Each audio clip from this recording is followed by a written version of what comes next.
Awesome. It is another episode. Motivational masculine men.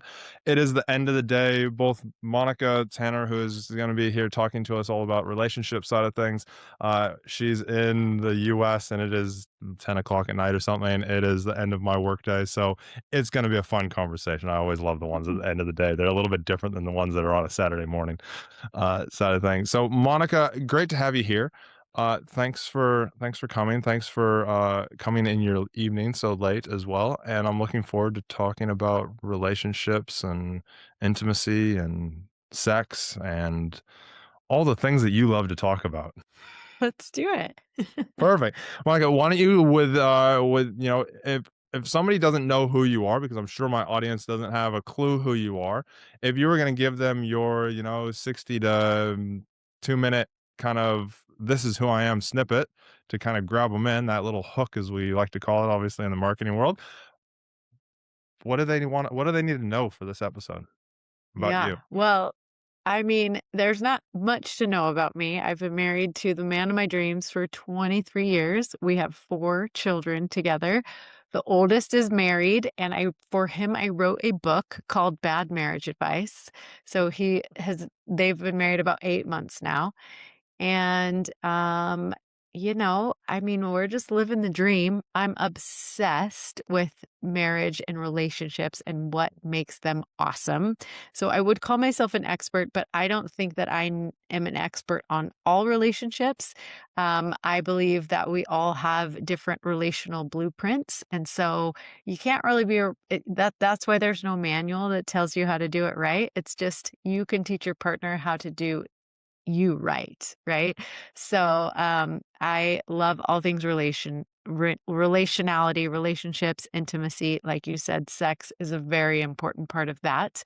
So, yeah, I study relationship skills. I'm certified in relational life therapy and sex therapy, and I love to teach couples how to really enjoy their marriage. I don't think there's any reason why you should just survive or, stay married when you can love being married. So, that's what I do.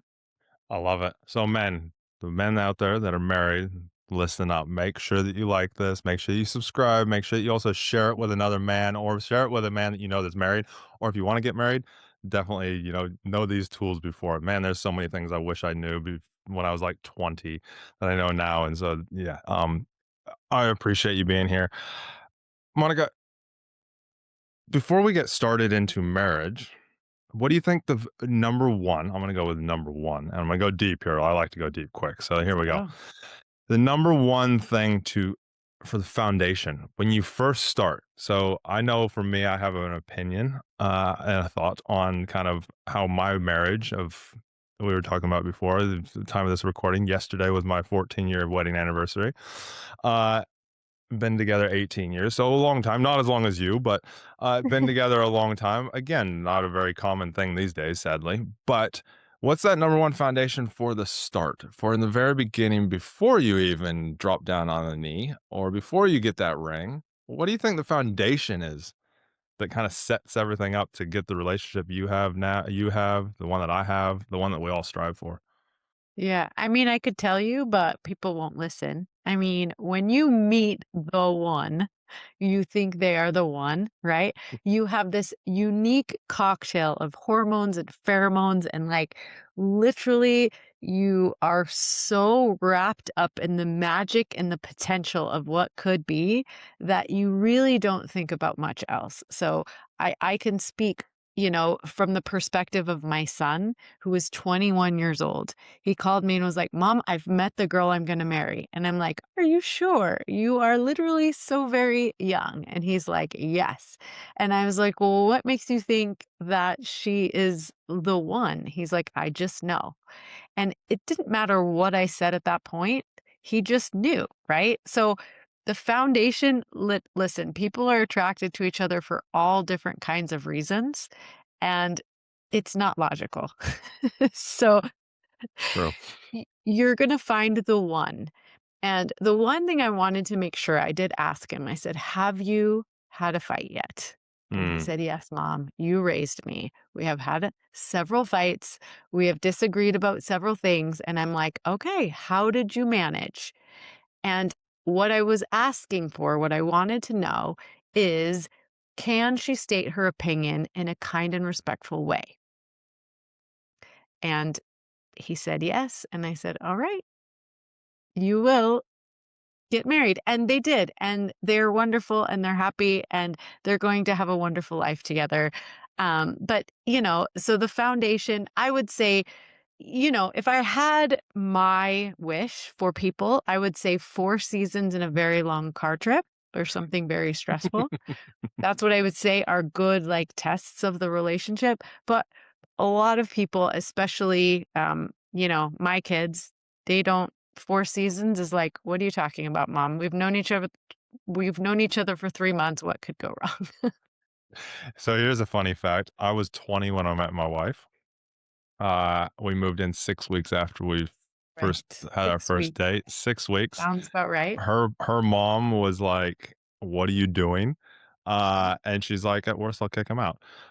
And we stayed up the first night. I've been messaging her a ton, and was doing my skipper's ticket actually at the time. So I was, actually planning to leave New Zealand and go work on super yachts. And then met her at a barbecue, and then managed. I was texting her for a few weeks, and then we ended up going on a date. She ended up meeting up with me. Didn't really want to at first, but then did. And then we ended up kissing in front of a fish tank. Next day, I ended up staying at her house that night. We stayed up and talked the whole night long, just around all of like our past, what we wanted, what we didn't like, what we did like, what we saw for our future, what we wanted in a relationship, all this different stuff. I'd never had that before. I can tell you that much. But then, yeah, 6 weeks later, we moved in together. So your son, yep, cool. Like I did not think that I'd be moving in, but it is. It's when you know, isn't it? That tracks, right? Exactly, and I was the same way, so I laugh because he was 21. My husband and I were 22 when we met, we got married when we were 23, so, when you know, and that's real. My parents divorced when I was 12. They knew each other for, like, 15 years before they got married, so what's the difference? I don't know. When you know, you know. Yeah, it is. It is so true. I know that you talk a lot about connection side of things. When it comes to connection and really connecting with somebody, what do you define as the connection side, and then how have you done it, or how do you kind of talk about it, think about it when it comes to connection in your relationship, and especially from I know you're a female, but from that kind of male side of things, what do you see or what have you seen on that side as well? Yeah, well, this is just like my own personal, there is absolutely no data to support this at all. So, I mean, this is like relationships according to me. But I think you're do better. I think there's a better chance of success when the man is more like the pursuer, more I just think that tends to go better when men kind of fall harder, faster, and have to pursue. I've found that those types of relationships typically last longer than when it's the other way around. And that's kind of traditional, the man Yeah. asks the woman out and things like that. But like I said, there I don't have any data to back that up. That's my observation. If I ask I, about the origin story of a relationship, hmm. typically the stronger relationships are when men fall hard and fast.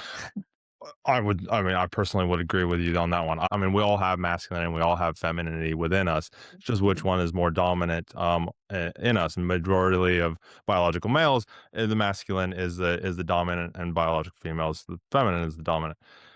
Would you say that that plays a part in that kind of pursuing, and the fact that, in my opinion, what I've seen is that when a guy has to pursue harder, it actually forces him to be more of a man and be more masculine. And I mean, we're designed to hunt, to be perfectly honest. Uh,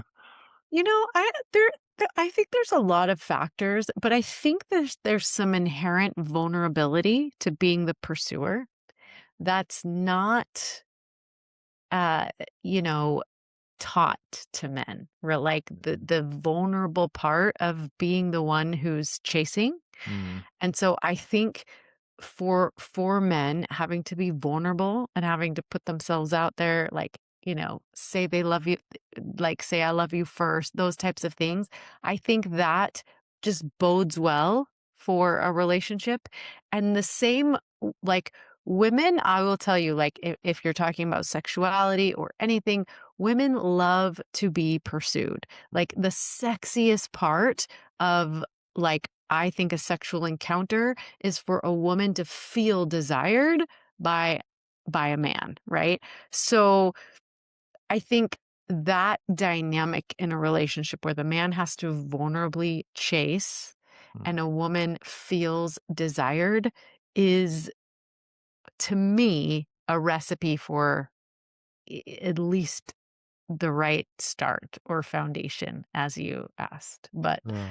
again, I have zero research to back that up. It's just what I've seen. From what you've seen, does that portray in those long-term relationship? I think there's a point when that has to be reciprocated. Like, in order to really create a very strong, long term committed relationship, I think both partners have to fully step in. Mm, But I think that the novelty at the beginning, I think it's okay for a woman to play a little bit hard to get, to be a little coy.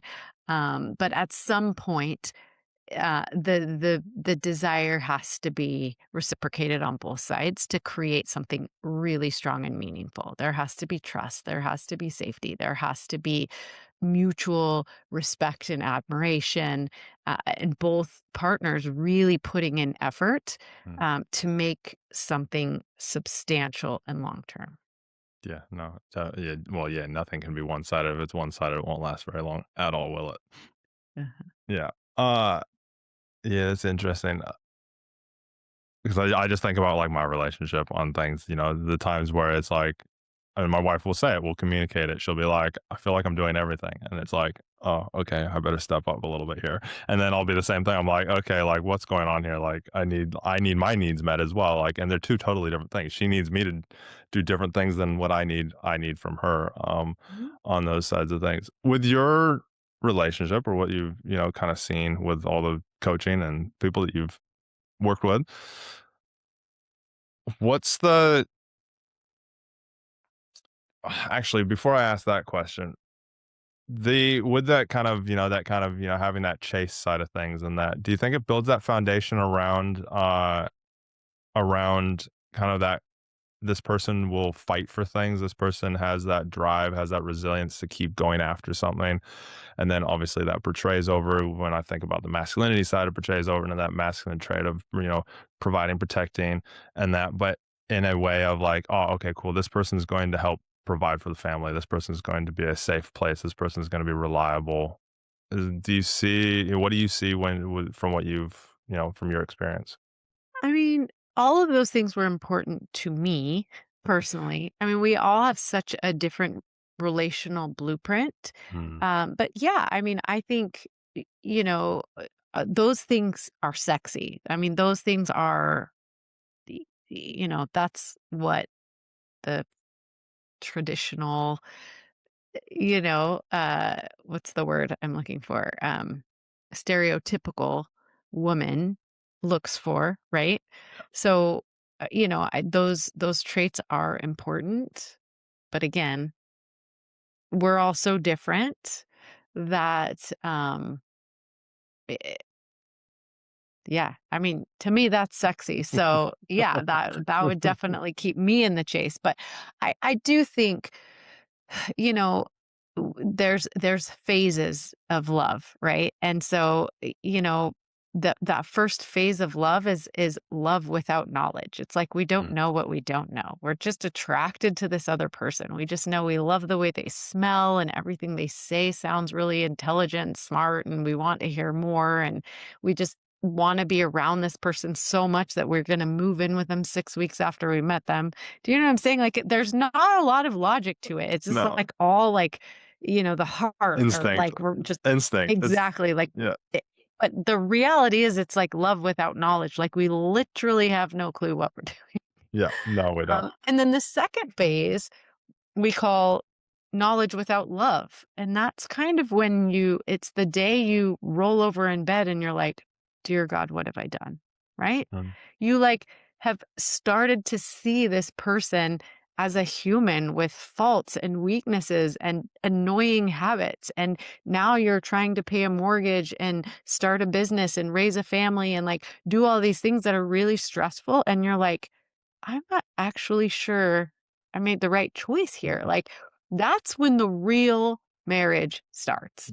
It's the when you look Groundhog over Day, when you look over and you're yes, like, "This when you feels like look over at your Groundhog Day." spouse and you're like, "Gosh, I what did I see in this person?" Yep. And that How happens many times have you hit that phase? yeah, you're right, it is cyclical, right? But exactly. Normal marital hatred. Like that is like the reality of you married a human and you're starting to come face to face with all of their humanness and their weaknesses and yeah, their annoying habits, the way they breathe at night, the way they chew their food, the way they leave their socks all over, right? Like it's like all the things that you're like, "Oh my gosh, Yep. what have I The done?" one that pops into my head is the one my wife always gives me shit about is I'll use the sink and there'll be water splashed around the sink.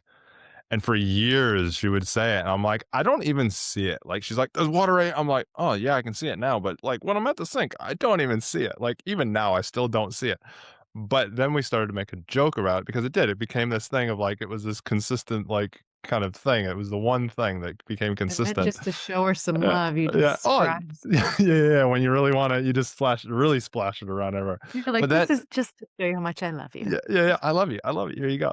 Um, Mhm. but yeah, and then it became a thing of again that's that kind of I guess it's probably what we'll talk about next. But then it's like, okay, cool. Like, how do I step up from this? Like, it's going back to that beginning. Okay, cool. How do I pursue this and make sure that her life is so that she's happier and with this. And so she actually the way that she actually got me to remember it is she started calling me Shamu. She's like, "Oh, Shamu's been here again." Turned humor into it. It was quite hilarious. Now every I time I use the love sink, that. I wash it because I'm like, "Oh yeah, Shamu can't be here." Right. I love that. Like, you guys figure out a way to poke fun at something, right? And because you love her, you clean up after yourself and that because that is meaningful to her. Now, Yep. like I can tell you, I wouldn't notice that there's water on the sink after my husband uses it, right? Like we're all so different. So this is like what we talk about learning relational skills, like learning how to make requests, learning how to fight for the things that are important to you, learning how to talk about the small things before they become big things, right? So that to most other people, that would be a very small thing. What? There's water on the sink basin, right? But to her, that's a big thing. And I love that she found such a great way to, make a request that, like, hey, without being a nag and, like a jerk, like, Yep. I'm going to call my husband Shamu and he's going to know that it's important to me that he cleans up the sink after he uses it. I love that. Yeah. So the third phase, which, you hope to get to, Yep. where that's when, both of you have like decided that your relationship is a priority, that making that doing things to show love to the other, like cleaning up after yourself is important. That's when you reach stage 3, which is knowledge with love.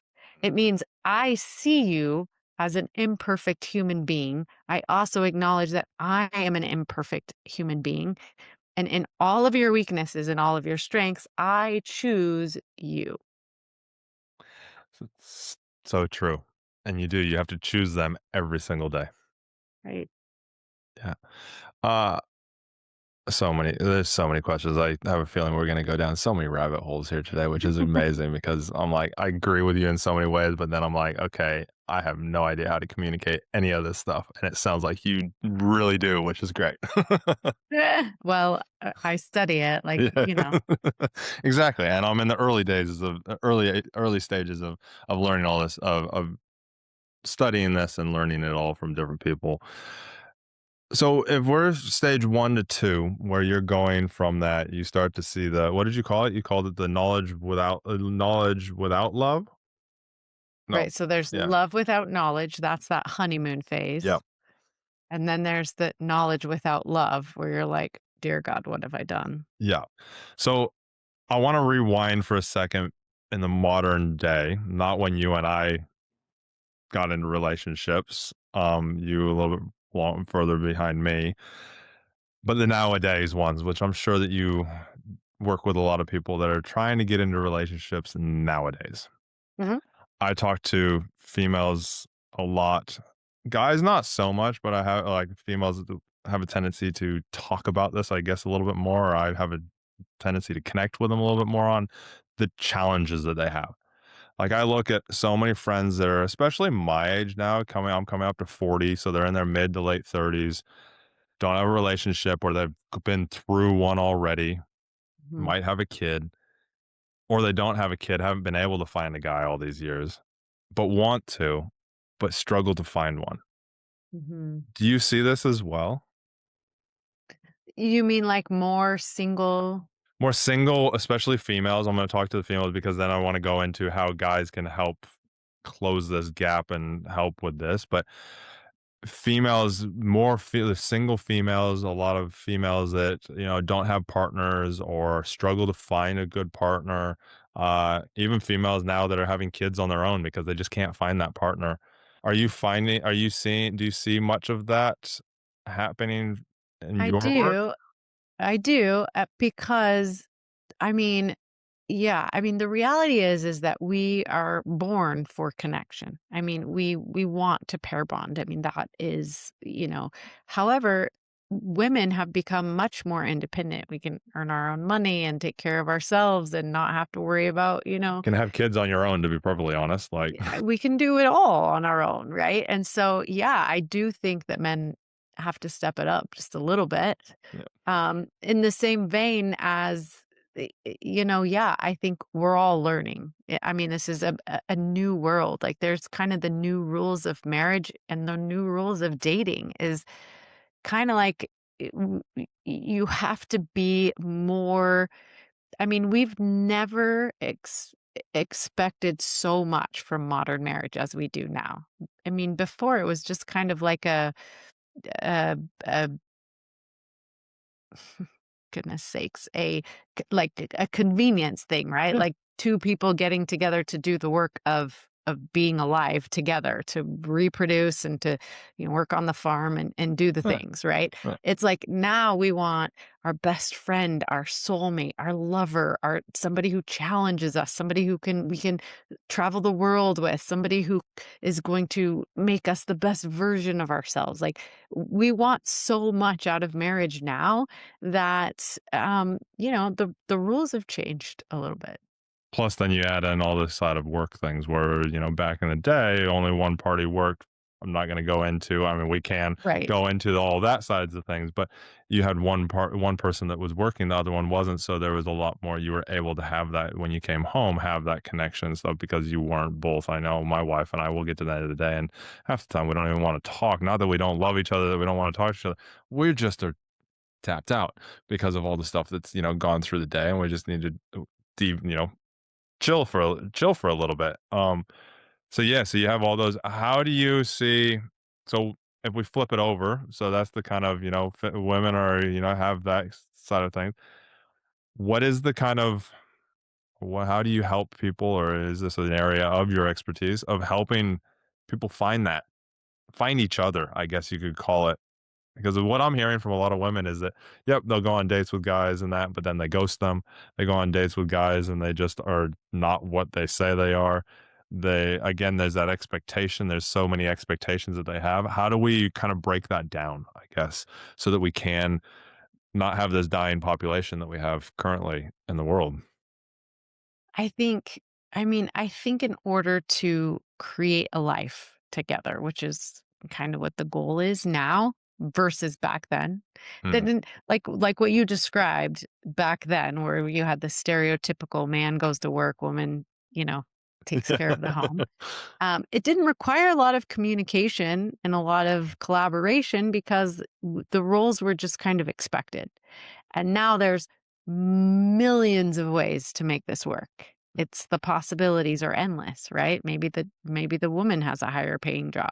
Lots of cases they do, It's right? our Lots of household. cases they've built a business where they work together on something. So there's so many that communication becomes incredibly important. I think the most important skill set that you can develop in order to prepare for a good marriage is communication, the ability to communicate your wants, your needs, your desires, to be able to listen, to get curious, to be able to emotionally regulate, to be able to, we call it relational mindfulness, to be able to pause in between a trigger and your response to the trigger and go, look at remember, we call it remembering love in relational life therapy. We call it remembering love. So look at the person in front of you and recognize this is the person that I love.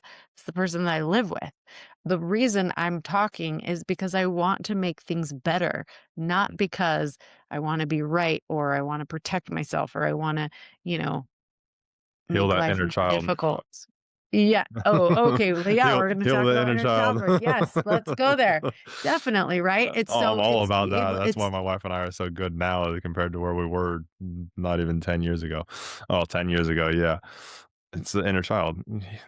That good. Yeah. he's not Yeah. screaming It's anymore. to be able to hold that inner child. And yes, Mm, yes, yeah. absolutely. So relational mindfulness, communication, I mean, that's it. You've got to have that. And so I think that when people are dating now, they have more emotional intelligence. They're more aware of, the need for that. And so they're kind of on high alert. Like how does the guy treat the waiter? How does he handle pressure? How does he drive in traffic, right? Is he like cutting people off and just, like totally unaware of his surroundings? So I think there's a lot that women are looking for in a man now that probably wasn't that relevant 10, 15, 20 years ago.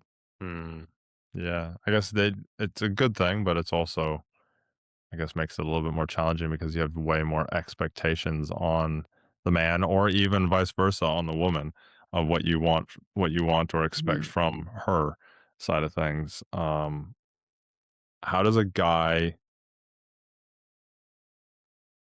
how would you say in this modern day with the work that you've done and the women that you talk to and even the guys that you talk to, how does a man without looking like a dick or being that scary guy, uh, how does he pursue a woman without being the stalker? Like, I know there's so many, like, so much worry about, oh my God, if I pursue her too much, like the stuff that I did, if I did that now, a lot of people would probably think that I was a stalker. Not that I was He's at her gonna be house, right? sitting Yeah, around. all I was doing was texting her, but I know people now they're like, oh my God, this guy won't leave me alone. It's stalker, like stalker alert and all this. Whereas back 20 years ago, I mean, we didn't have Facebook was just starting around and, it was, you actually had to try, you had that it seemed like well, my tongue's not working tonight.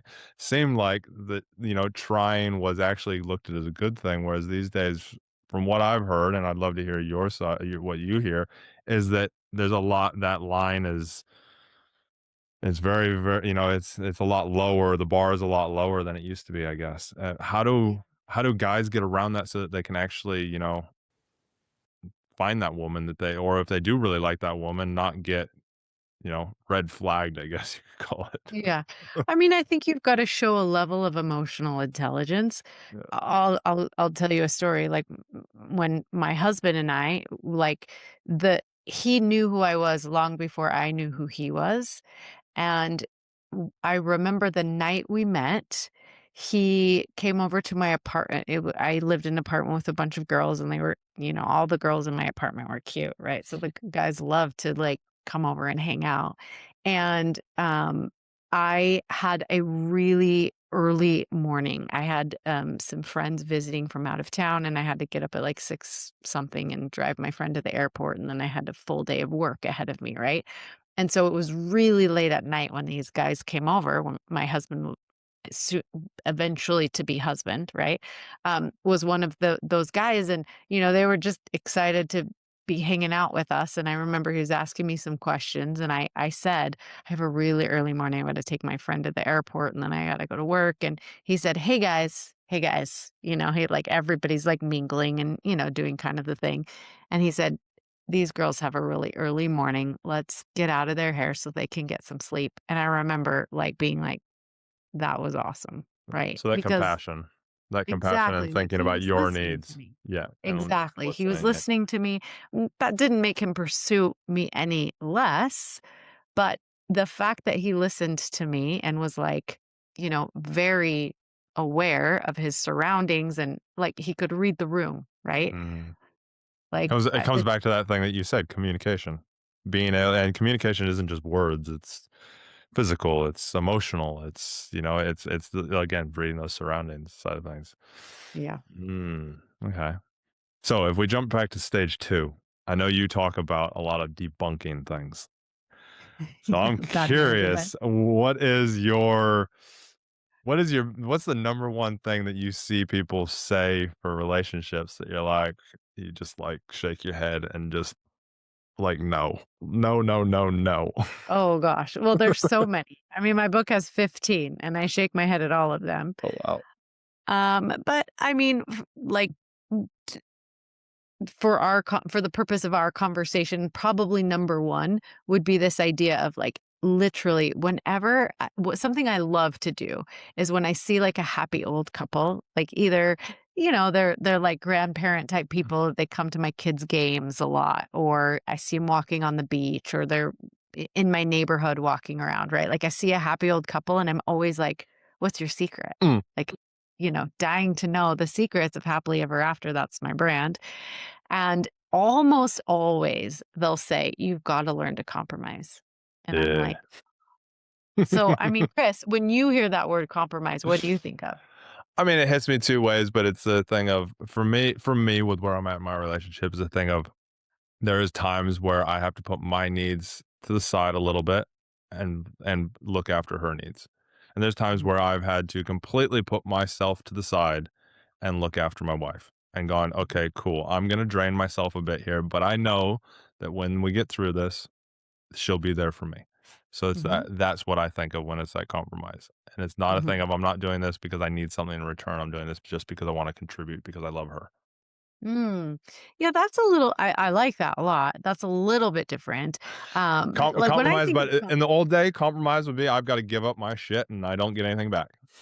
right. Compromise to me is, yeah, I've gotta give up some stuff, and they're gonna give up some stuff, and we're gonna meet in the middle. Yeah. Like, you know, like, It's like how the are we saying gonna work-life balance. I hate the word or the phrase work-life balance. I'm just like, there Yes, is no yeah, so such the thing. word compromise to me has a very negative connotation. It means Yeah. I have to give up stuff, they have to give up stuff, and neither of us really get what we want, right? So if you're talking about making decisions, right? Like, where are we gonna eat dinner? Or how are we gonna educate the kids? Whether you're talking about a small decision or a big decision, a compromise means we just each have to give up things until we meet in the middle, right? Mhm.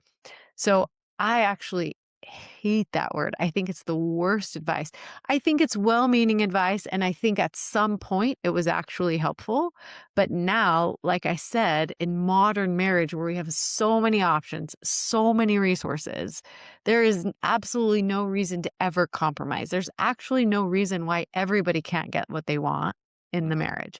So, like, I You just mean, might not get it right now, but you still get it.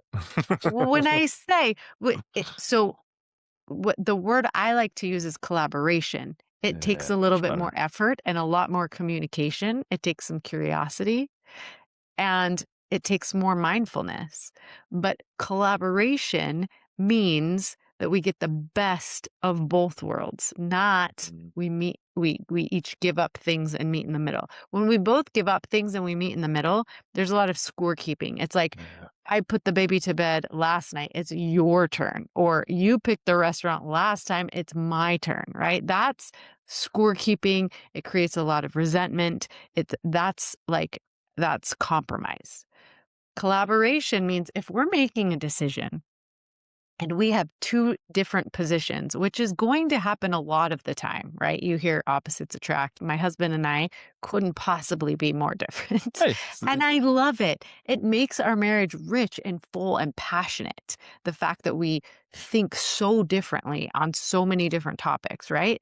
But if we're trying to make a decision and we have two different perspectives, ideas, or opinions, I get curious. I get curious about what's important to me. What do I value most about this? What do I care about? And then I get curious about my husband. How does he see this? What does he feel strongly about? What does he value most here? And then I get curious about what are my reservations about his position and what are his reservations about my position. And once we have all of that out on the table, we've clearly communicated it. We've gotten really curious about ourselves and each other. Then we can take the best. Then we start doing research, right? Then we can start using Chat GPT or maps or whatever, right? Like if he wants Asian food and I want Mexican food, like they have Asian Mexican fusion restaurants now. Did you know that? I mean, there's I know. literally no reason to compromise, right? Like I like sushi, he does not. So there's a restaurant right down here that is sushi and ramen. Who doesn't love ramen? True. I love sushi, he loves ramen. It works great. It's Yep. not a compromise. Neither of us are giving up anything. No. We're both getting exactly what we want. But I have a million examples of that, right? It's like taking a moment to figure out what do we really want? What do we feel strongly about? And how do we take the best of what I have to offer and what my perspective is and the best of what his and create a solution that's better than either of us could have come up with on our own. So it's not about giving things up. It's about bringing forward our biggest values. And here's what I love to say too. Couples get really freaked out about making a big decision. Like, are we going to move our family to a different continent to live? Right? Used to be that was kind of a big deal, but now it's not such a big deal, right? We can work remotely. We can world school our children. I mean, there's like just a million different ways to do everything that decisions are never permanent. If you make a decision about how to school your children, you're going to homeschool them, you're going to put them in private school, like whatever, and then it works for one kid and doesn't work for the next kid, then you just go back to the drawing board and you have more data. Mm. So collaboration is far superior to compromise. And what makes it far superior is the need to communicate. And so, again, we're back to learn how to communicate, learn how to communicate early, Mm. early in the relationship. So, if you have your wherewithal, your wits about you, if you're not already down that rabbit hole of you're so madly in love with this person, you just can't even think straight, I would definitely be very aware of how they communicate. So with that, let's jump into the communication because I'm with you. Communication is the number one thing. My wife and I, we recently, I've been doing podcasts since 2019 and 2020, sorry, the beginning of 2020, just before COVID. Been doing podcasts, have like 180 episodes or something, and I haven't ever had my wife on until literally at Christmas time. She gave me so much crap about it, but we had a conversation about it. And again, we talked about the same thing. Communication is the number one thing. It is so, so important to be able to accurately and communicate well. You know, you see so many people that just don't communicate or they get into that, the resentment side because they have been compromising so much and they haven't communicated about how it is. It's like the whole Shamu thing. My wife said it to me a million times. She just kept going, okay, I'm not gonna compromise on this and just be like, nah, I don't like just get grumpy about it all the time. She's like, okay, cool. I'm gonna keep figuring out how to get this through Chris's thick skull. And so she finally did. And, there's other things that happen as well, but different examples. But communication, what is it? Because as you said, you got to be able to communicate well, and there are different types of communication. And screaming is not really communication. Uh, Well, the reality is that everything you do is yeah. communicating something, right? You don't even have to be speaking. It's like what you do, what you don't do, your body language, your tone of voice, your words, what you say and what you don't say. All of that is communicating something. It's just Can you communicate what you want to So how communicate? do you help couples or help an individual who is looking for a relationship? Uh, how do you help them to communicate more effectively? Yeah.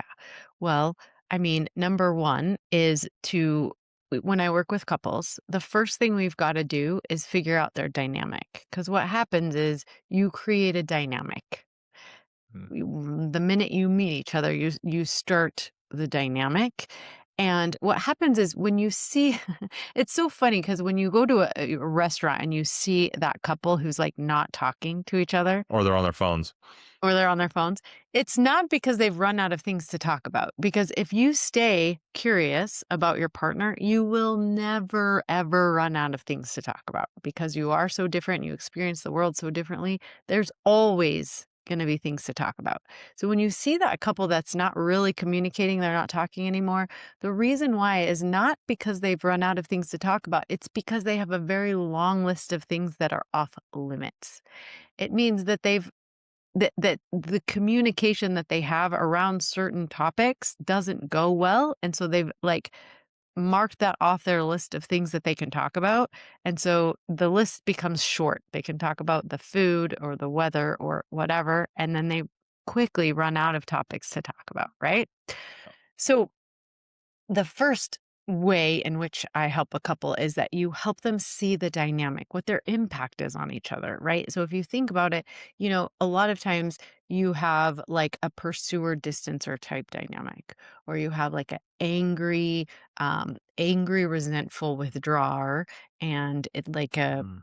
um frantic, anxious pursuer or something, right? So you create this dynamic, and lots of couples, they've been in the same dynamic for 20, 30 years. That's typically when I see a couple is after they've been married 20, 30 years, their kids are starting to leave the house, their parents are aging, they're going through, you know, hormonal changes, they're facing health challenges, and their life transition, like one of them is retiring or they've sold a business or something like that, and all of a sudden they're like, I don't know if we even want to spend the last third of our lives together. Do we even like each other that much, right? Mm.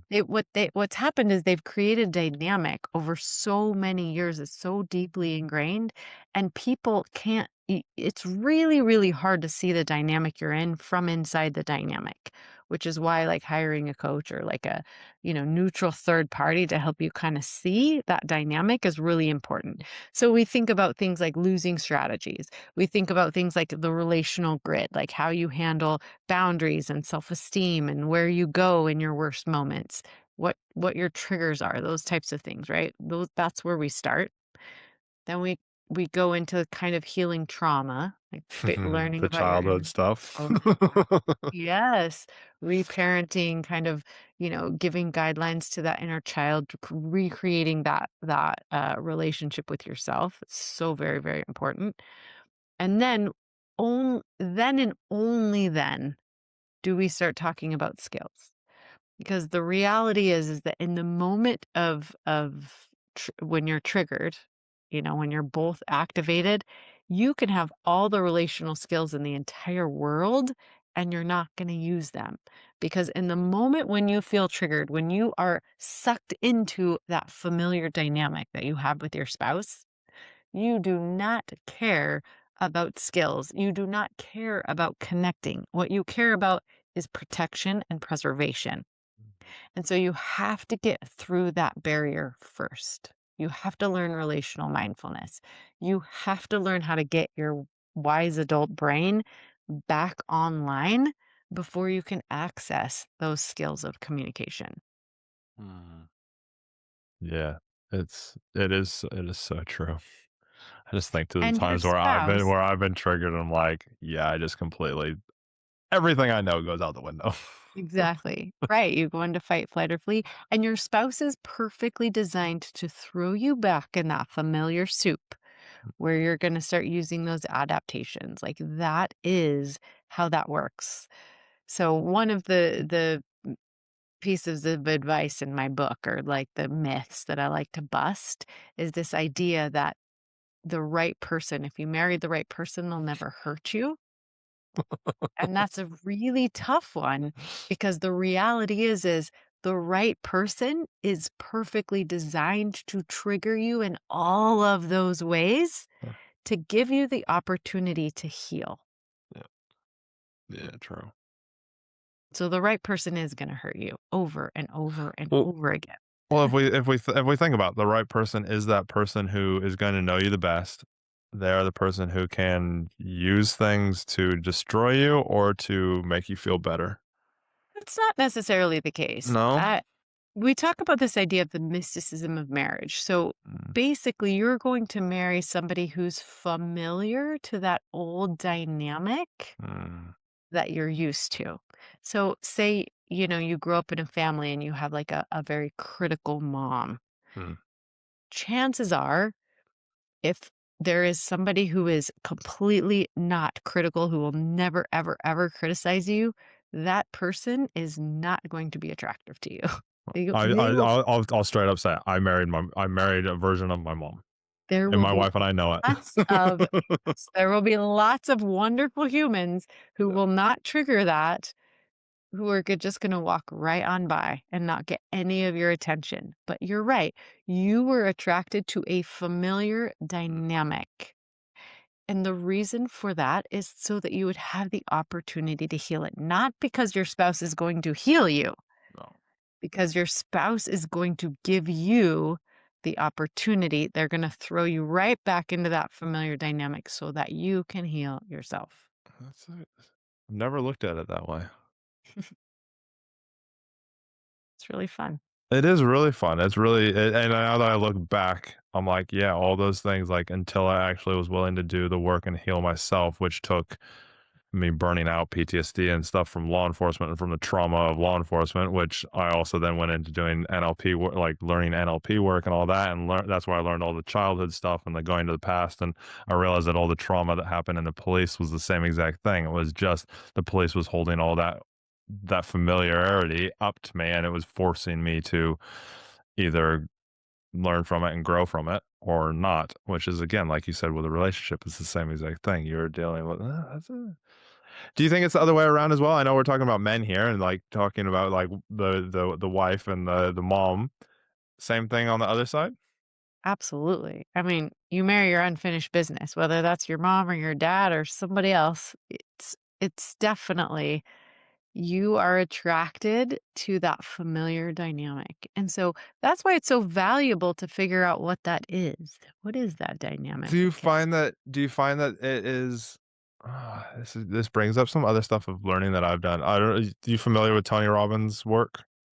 Yeah. So I did one of the things that shifted me and out of my PTSD and even on relationships that really started to get me intrigued on it, and also my wife and I to really grow on our relationship was we went to Date with Destiny, which Mhm. is, he does everything. He literally just demolishes you and then builds you back up. Have you done Date with Destiny or not? I haven't done Date with Destiny, but I am familiar with what Yeah. happens there. So it's Yes. I've done, 6 days of everything. I did the Walk on Fire. What is The it? UPW, Yes, I Unleash the did. Power Within. Yeah, and so I haven't actually done that one. I went straight into the deep end of the of it Yeah. all. Yeah, and everybody there was like, "Wow, like you really like you didn't ease into this." I was like, "Oh, my mom said she'd buy me a ticket. I just had to get there." So here we are. So yeah, so my wife and I both did it together, which was great because then we could come out of it and we could use those things. But watching her afterwards, because I was already on that growth journey, but she was kind of just doing, she was there supporting, just watching her afterwards, like she came off and rebounded like quite hard, and then now we're where we're at. But the reason I bring that up is because I remember he was talking around. He talks about a thing of like whose love you crave the most, and I'm Mm, wondering if that has anything to do with marrying or looking for the relationship of the person. Because I always thought I craved my dad's love the most, but then obviously marry the other version, a version of my mom. mhm. So I was just thinking out loud, I guess. I kind of Yeah.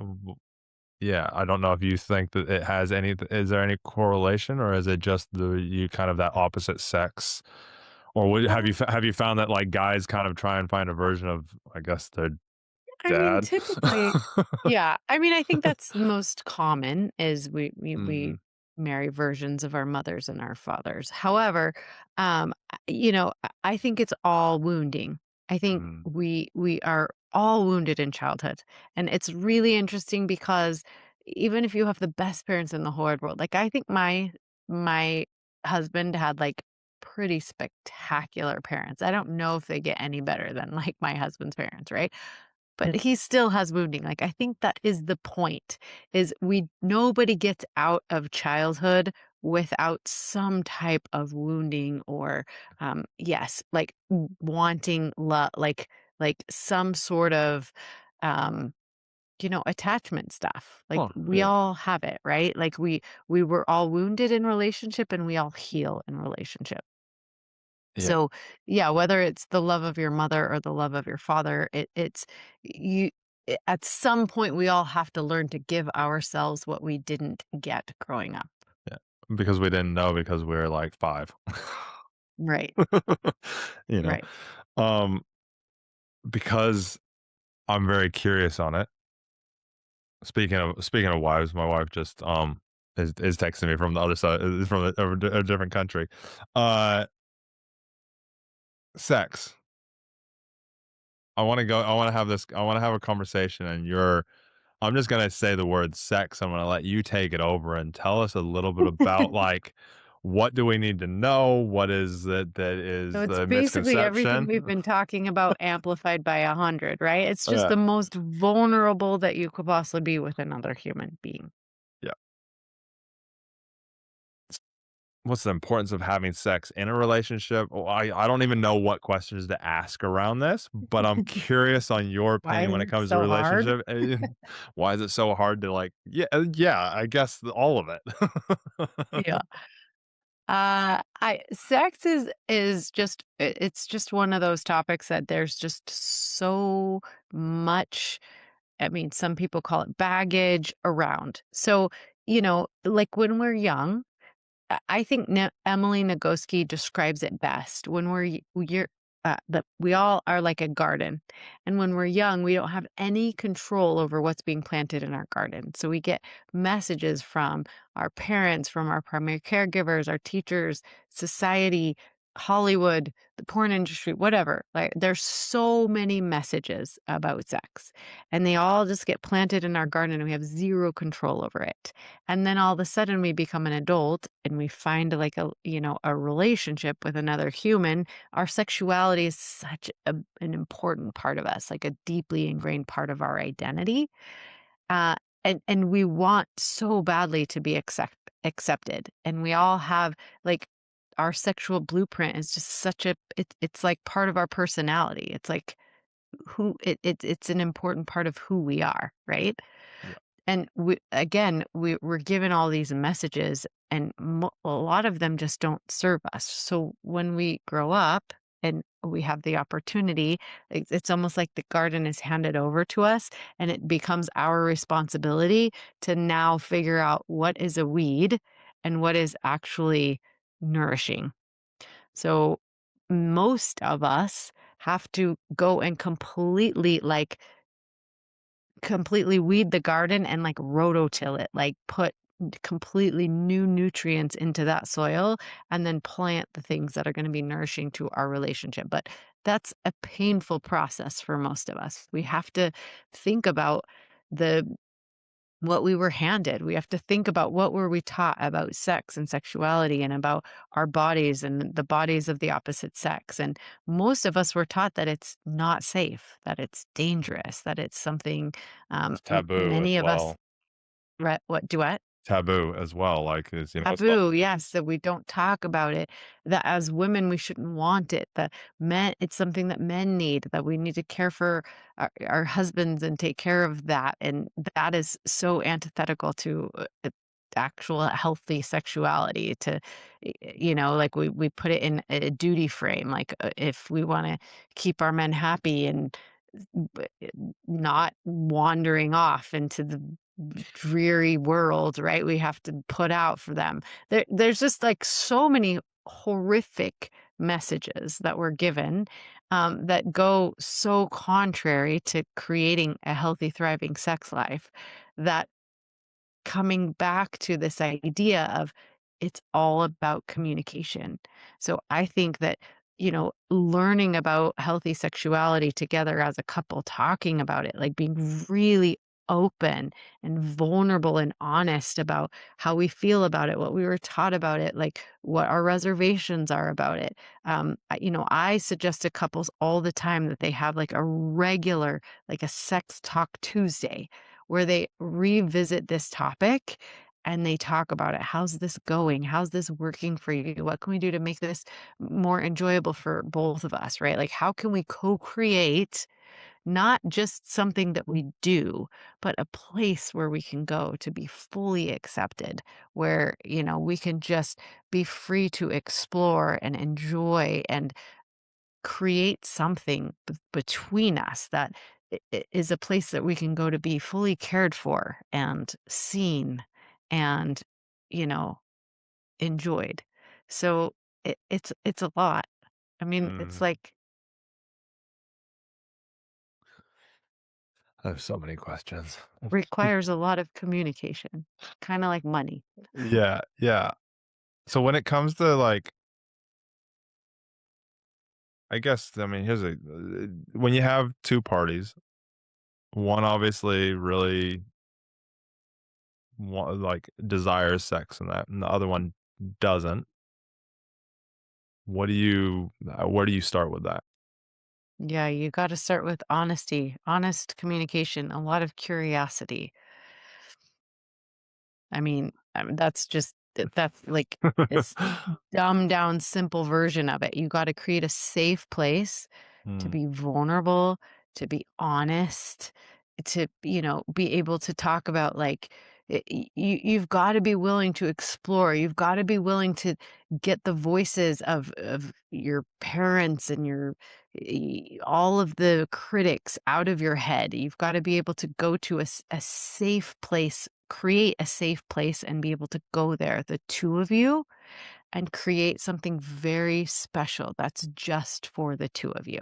So I don't speak on podcasts that are about non-monogamy and open relationships and things like that because I think all of that is there is a place for it, sure, but I think all of that is antithetical to really creating a sexual relationship between two people that feels safe to not only be completely um be completely vulnerable, but to be completely accepted, right? If we're going to create something just the two of us, it has to be just the two of us that nobody else gets to be a part of.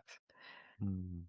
And I think that's where it has to start. If you want to venture out into other worlds later, sure. But I don't think that that's not going to solve any problems. You have to Oh. be able to create something special for the two of you.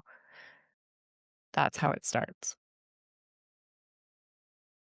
So, okay, so couples sit down, they start to have that conversation. How do they navigate that? Yeah, most of the time it's very clunky. It's So awkward, you it's just clunky. keep working through You it. decide that it's a priority, Yeah. and then you figure it out, right? Uh, It yeah, I'm thinking, I mean, my relationship's great. Sex life is good. My wife and I talk about stuff all the time, but it's just it has to how be do you evolve constantly it? Yeah. renegotiated throughout Yeah. your life. There's going to be stages, there's going to be seasons. Like, your sexual relationship is something that's always growing, always changing, always evolving. Because as soon as you think you have it figured out, you're going to throw some kids in the mix, you're going to gain some weight, you're going to have a health challenge, your hormones are going to change. Like, Mm. it's not like a one and done conversation. It's something that's always growing and developing between you. I love the Sex Tuesday talk. Okay. That's gonna be probably I know it's about sex, but it's gonna be The probably biggest one of the takeaways like that. I'm like, oh, like because the communication side of things and that we've talked about so far, like we continuously always talk about. We have those we're that couple that don't that we put our phones away and put it on do not disturb when we're at dinner, and like, we have that because and we have these like we did a podcast the other day for like 2 hours or something, the two of us, and we have conversations like that at least a couple times a week kind of thing. So when it Good. comes to that, but yeah, it's that sex side is, I mean, for me personally, I don't is even know. that Do is that you side. have kids? No, and I'm childless by choice. So, Okay. so yeah, so no kids. I got 2 dogs, which I think I talked about before we started recording. But it's that whole, like, again, evolving that relationship side of things. And, it is, I mean, as you can tell, I'm talking about this stuff on a podcast that's gonna go out to millions of people. And for me, I don't care. I want to learn and I want to grow. And I hope that other people will take the same thing. Because again, like you said, sex is that thing that is it is that conversation that people just, they don't like to have, which is, I mean, I don't know, you tell me, but in a relationship, it is a pretty important thing, isn't it? I absolutely. I think it's really important. I think marriage is a sexual relationship, that a sexual contract that you enter into. I don't think anyone gets married and thinks we're just not going to have sex. There's a few couples that operate that way, but it has to be a shared Yeah, again, and they something both that you have to better talk decide on about that. before you get married, right? Yeah, yeah. It's like the conversation of you talking about kids. It's a conversation my wife and I had that first night that we got together and we started talking, was that she said to me, "I don't know if I wanna have kids," and this is at early 20s. And so, she's a few years older than I am, and I was like, "Well, I think I lean probably more towards it, but I'm open to having that conversation down the track." I'm not like, "Yes, I have to." Whereas I know couples that literally they get married and then they start talking about, and one of them goes, "No, I don't want kids." And I'm like, "Did That's you quite guys the not bond for have this those. conversation before you did all this paperwork?" Like, and, like, went into the thing that ties you together for like, I'm like, "Okay, cool, yeah," like, but you see that, that side of things. I guess is there anything that we haven't really talked about that you're like, "Hey, when it comes to relationships or when it comes to," especially from that man side of things, that men should really focus on, I guess, when it comes to relationships, that you see from your work and studies, and that you see as a common thing, that if the men just kind of shifted just a little bit, they would have a more intimate, have a better communicating relationship. I have a feeling you're gonna say communicate better, but, is that they can actually do, and if it is communicate, like, what is the one, like, thing that, you see that they do wrong? I'm gonna say it, that they do, like, that they consistently stumble over, or, like, just consistently don't change. Yeah. I I love that. I think it's a Superman quote, but the quote that with a lot of power comes a lot of responsibility. Where I remember is from Spider-Man, but yes, I think Yes, Superman okay, did say it as Spider-Man. well. I knew it wasn't a superhero. Yeah, it's definitely a Yes. superhero. Yeah, Spider-Man's uncle says it in, like, one of the early Spider-Mans, yeah. Yeah. Yeah. Yeah. I It's like the upside of marriage is so awesome, Mm, but there is a lot of responsibility. It's a lot of work, but it's the most important work that you'll ever do. And it sounds so morbid, but I love to picture like the last moments of my life. mm, And is it really going to matter how much money I make, what kind of car I drove, right? Any of those things that we think are so important in the moment, like how many people come running when we, need something, right? It's like, who's going to be surrounding us and what are we going to be thinking about in the last moments of our life, right? It's those relationships that really matter.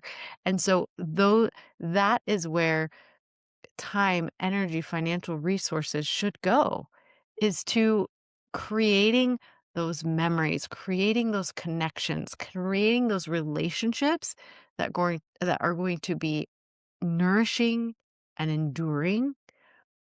And so, whether you want to think about yourself in a hospital bed, or sometimes I like to think of it like at the top of a mountain, right? mhm. Like it's like when if I scale the highest mountain, am I gonna wanna stand there by myself? No. No. Like, so is it worth it to slow down? Like, if somebody's not keeping up with me or, whatever, like to slow down and like to ensure that I get to the top with my person?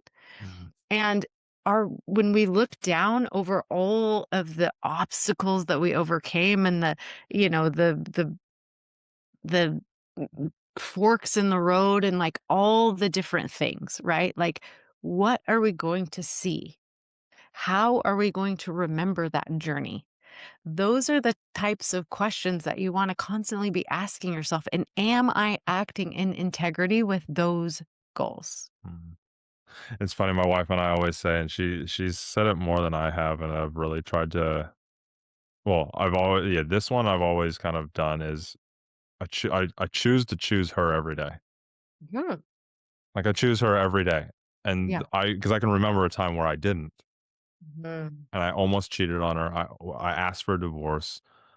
I tried to walk away. She kept choosing me. I get teary because I think about that time. And she continued to choose me even when I said I wanted to come back to the US and I wanted to ride a motorcycle around. I didn't know if I was going to come back and all these different things she continuously. And so now in a way I kind of looked at that time and these aren't the right words and I know language is everything, but like I almost at times I feel I owe her because I didn't choose her during that time, so I'm going to choose her so much more now. Mhm. And I feel that makes our relationship so It was because like you again, realized what you yeah. had. Yeah, exactly. I realized what I You stopped almost let it focusing get on. away. Yeah, and it had nothing to do with her, it had everything to do with my own crap and my own trauma that I was dealing with and the job that I was in and all these different things, but she ended up becoming the punching bag of all of it, and so I'm like, "Okay, now I choose her every day," and then the other one that she said recently, actually, she said on the podcast that we did, and it really stuck with me. Sorry, teary. Not sorry that I'm crying, but sorry that I had to stop. Um, and again, I'll say that out loud for right now because I'm sure that you agree with it. Is that guys, it's okay to cry. It's actually really good to like actually show emotion around your woman. Oh, I Um, love a guy who cries. oh, I cry all the time. I'm a big I get gushy. big burly men in my office crying, and I I told love my it. husband I think that's my favorite thing Yeah. is when the really, really tough guy Yeah. shows some Finally emotion. finally does, yeah, like, I say this to guys, all my buddies all the time, I'm like, "I cry in movies? What are you talking about? You don't cry in movies? Why don't you cry in movies? Come on, man, like, come on." Like, when the hero actually finally, like, gets and he wins, or, like, when he gets all gushy with like, I'm like, "Come on, like, why don't you cry?" But, my wife said, she's like she looks at our relationship and goes, and I'd love your thoughts on if this is right or if there's areas that we can improve on. But she's like, I she thinks about every day, how do I make Chris's life better?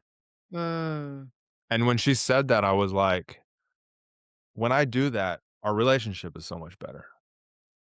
But I fall off of it so often because again, there's obviously those things that I need to work on myself because I do get a little bit of that compromise-ish type thing like we talked about in the early. I'm like, "Oh, but I did this," like, "Oh, I've been putting the dishes away for all week, and she isn't doing it, and she used to nag me about not putting my dishes away, and when I don't do it, she doesn't," and I'm like, "No, no, no, no, hey, wait a second. Okay, how do I make her life better today? I can put the dishes I away. love It's that. not that big of a deal. I can put the dishes away." I can make her life better by putting the dishes away because she's probably busy with work, and so that's why she hasn't put the dishes away from because she works from home. And I'm like, and I was like, wow, like it shifted so much in my mind hearing, and she said it for ages. She said it to multiple people. She said it all the time. She said it to me to my face, but it just clicked a few months ago. And I was like, oh, wow. Okay, cool. Like every day I'm going to thrive to see if I can it almost, again, that's that guy thing. Be the It becomes a competitive of competition. it. Like, I'm like, how do I outdo her doing stuff for me so that I can do, Yeah. and I'm like, and it becomes a bit of fun. And so it no longer becomes resentful.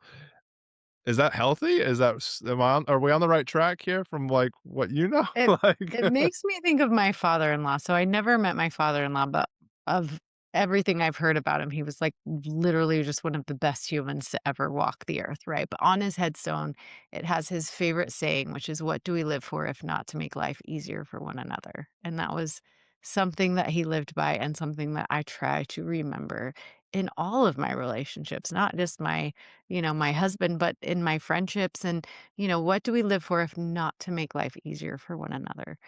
And I will tell you the anecdote to you were describing some of that, like, oh, I unload the dishwasher, like I did all things, right? Like the anecdote to that is gratitude. So when I start to feel like, man, I do a lot of stuff around here. And What I do, with 4 kids and a husband, yeah, I'm yeah, sure you heck do. yeah, dude. The thing that I default to when I start to feel like, oh man, I kind of got the rotten end of this deal, I love to just think about, man, what can I be grateful for? Gratitude is so And it will important. immediately turn it around for me. Gratitude is it's such an important Very powerful. such a powerful thing. I would totally agree 1,000,000% with that. So many reminders. Thank you. Thank you, Monica. There's so many reminders today that I'm like, I mean, again, like, as I've said, I've done a ton of work. Well, my wife and I consistently are constantly always trying to grow. That's our biggest thing is how do we grow more? That's why I do the podcast as well. It's so that I can grow and others can get from this and how do I contribute in that? But it's Mhm. yeah, you lose these things. Like I found myself at the end of last year realizing that, oh my God, all the things that I coached 600 aspiring police officers to do, I've lost it. I'm not even doing it myself now. And it's Oh, you like, mean you're human? oh, I know exactly. I'm a human. I'm not Superman. I, I thought I was Superman. Let's get real here. But yeah, it's so true. My, final question for you: if you could hand every man on the planet a single insight that would unlock his potential to lead, love, and live with purpose, what would you tell him? Listen. Mhm. That's it. I would say listen. Yeah. It's, Okay, so I'll expound upon listening. that, I'll give you another phrase. This is the phrase that I'm focusing on this year, and I literally wanna do a TED Talk on it, like, I'm writing my TED Talk right I now. can't wait. It's learn to have compassionate curiosity for your partner's subjective reality. That's deep. We probably should have started with that, It probably but should have. I'll give you the cliff notes. When you realize that in relationship, who's right and who's wrong, who cares? The answer is who cares? Yeah. Because your reality and my reality will always be different. And so many times I have couples in my office and they think that the purpose of communication is for agreement.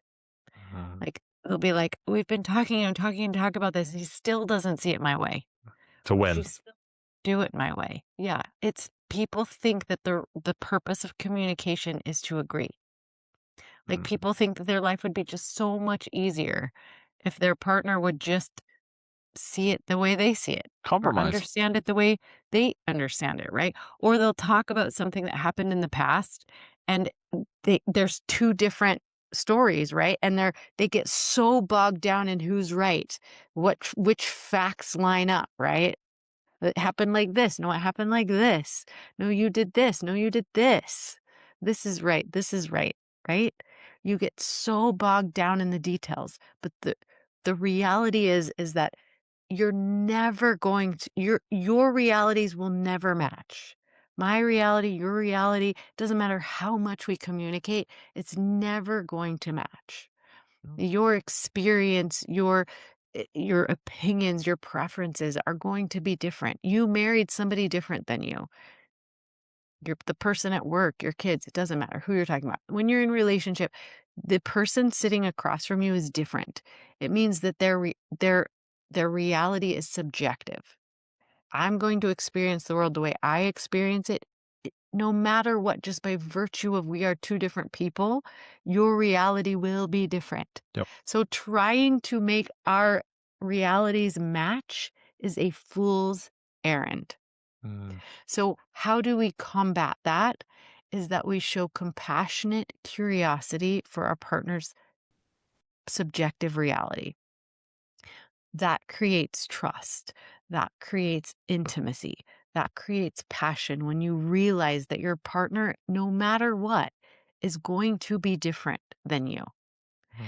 And so what I always say is that if the goal is a deep and abiding friendship, make your default curiosity. So when your partner is like doing something that you do not understand, like I get this a lot. Like my partner is freaking out about something, it's not even that big of a deal. It's a big deal to them. Everyone makes sense to themselves. So instead of saying, "Why are you freaking out about something so small?" Get curious. Mm, Tell me what that's like for you. What is happening for you right now? What can I do to ease your burdens? I like that Get question. compassionately curious. Mhm. I love You're it. never going to see it their way and they're never going to see it your way. I like to say, like, I'm never going to go skydiving. I have zero, zero, zero desire to jump out of a plane. But if my kids did it, I would want to know everything about it. Yeah. So get as close to an understanding of your partner's reality as you possibly can, realizing that it's never going to be your reality. Mm. Yeah, it's so true. So when I say listen, that's what I meant by listen. Nah, I love that. I love it, Monica. Thank you so much. Thanks for everything today. But it is, as you said in the beginning, it is actually so simple, but we complicate the crap out of everything. Yeah. If it's important to you, it's important to me. Why? Because you are important to me. Yeah. It's a good way to think about it too. Yeah, that is. It's so good. It's so good. Awesome, Monica. So I know you've referenced the book a few times. How do people get a copy of it? How do they get in touch with you if they want to learn more about you or what you do, or if they have more questions? Yeah, give us the lowdown. The book Bad Marriage Advice can be found on Amazon. Just type in Bad Marriage Advice, it should pop right up for you. You can learn anything you want to know about me, my free resources, my podcast, my downloads, my thoughts on life at my or how to work with me at my website, monicatanner.com. Easy. I'll put that website down below. I'll even find the link for the Amazon for the book and put it down Or below you as can go well. to badmarriageadvice.com. That's easy too. Badmarriageadvice.com. There you go. Perfect. Easy. You got it all sorted out. Nice and easy for people. I Uh, like easy URLs. yes, they make it very easy. Perfect. Thanks, Monica. Thank you for what you do. Thank you for, helping people with their relationships. Thanks for being here today as well. So I appreciate you coming on when it's late where you are. And until next time, thank you. I will say to everybody, as I said in the very beginning, please make sure that you like, subscribe. Just helps us get it out to more people. I honestly do. I don't monetize this. I don't do any. It is literally to contribute to other people. That is why I do this, and I want to have these conversations. But also, if you've thought of somebody and you're still here, you thought of somebody during this time that we were talking, share it with them because it is so important to share it with somebody because if you thought about them, I'm sure that they'll get something out of it. But my motto is always train hard, test easy. That goes physically and mentally. Have run by that motto for a very long time. And so I share it with you. We love you all. Thank you for listening and watching, and we will see you next time.